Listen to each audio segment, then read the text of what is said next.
নমস্কার বন্ধুরা, আমার চ্যানেল অনুরাধুনীতে সকলকে স্বাগত জানাই। আজ আবারও হাজির হয়েছি একটি নিরামিষ রেসিপি নিয়ে। আজ তৈরি করব কাঁচা কলার কোপ্তা কারি। এই রেসিপি তৈরি করার জন্য এখানে আমি একটা কাঁচা কলা আর একটা আলু সেদ্ধ করে নিয়েছি। সেদ্ধ করা আলু কাঁচা কলার খোসা ছাড়িয়ে নেব।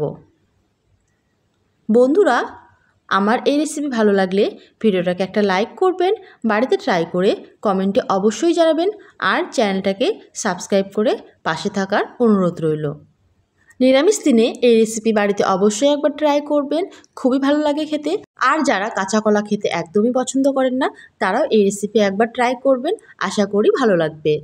আমি এখানে আলু আর কাঁচা কলা টাইম বাঁচানোর জন্য কুকারে সেদ্ধ করে নিয়েছি। আপনারা একটা পাত্রে এমনি জল দিয়েও সেদ্ধ করে নিতে পারেন। কাঁচা কলা আর আলু খোসা ছাড়ানো হয়ে গেছে। এবারে আমি হাতের সাহায্যে আলু আর কাঁচা কলা ম্যাশ করে নেব।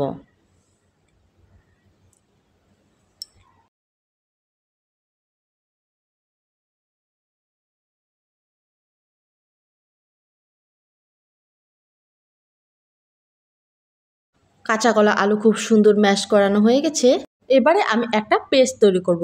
তার জন্য আধা কাপ মটর ডাল 1 ঘন্টার মতো জলে ভিজিয়ে রেখে ভালোভাবে জল ঝরিয়ে নিয়েছি। এবারে দিয়ে দেব 2টো কাঁচা লঙ্কা, 1 টুকরো আদা বেটে নিয়েছি। এবারে বাটাটা দিয়ে দেব। এবারে এক এক করে সমস্ত উপকরণ দিয়ে দেব। 2 চামচের মতো বেসন, পরিমাণ মতো নুন দিয়ে দেব, হলুদ গুঁড়ো দিয়ে দেব, জিরে গুঁড়ো আধা চামচের মতো, শুকনো লঙ্কা গুঁড়ো আধা চামচ, ধনিয়া গুঁড়ো আধা চামচ।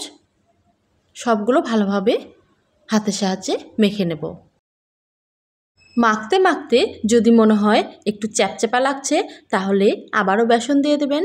আমার এখানে কোনো রকম বেসন লাগেনি। আমার মাখানো হয়ে গেছে।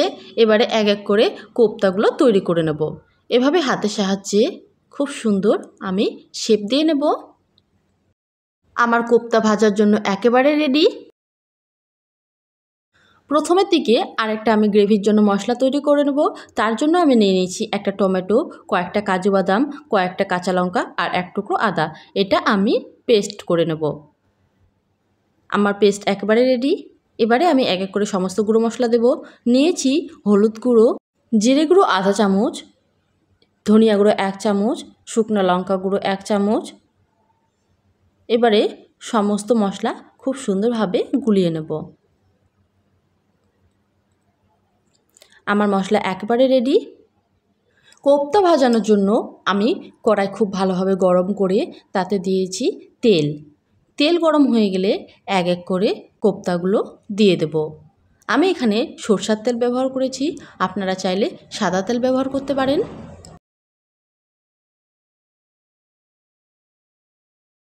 এক সাইডে খুব ভালোভাবে লাল লাল করে ভাজানো হয়ে গেলে উল্টে দেব।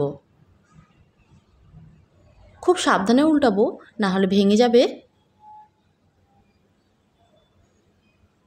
আমার এক সাইড ভাজানো হয়ে গেছে। এবারে এই সাইডটাও আমি লাল লাল করে ভেজে নেব।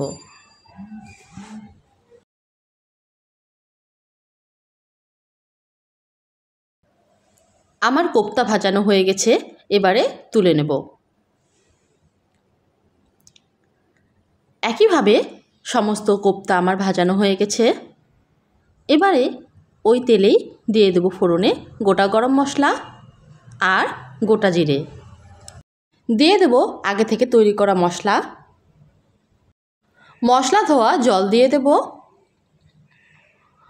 পরিমাণ মতো নুন দিয়ে দেব।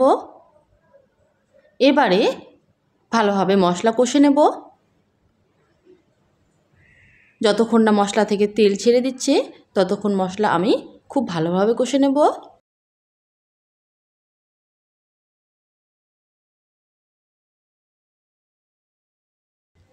আমার মশলা থেকে তেল ছেড়ে দিয়েছে। আমার মশলা কষানো একেবারে হয়ে গেছে। এবারে দিয়ে দেব উষ্ণ গরম জল। আমি এখানে জলের পরিমাণটা একটু বেশি দিয়েছি, কেননা কোপ্তা দিলে তারপর জলটা টেনে নেবে। এবারে ভেজে রাখা কোপ্তাগুলো দিয়ে দেব।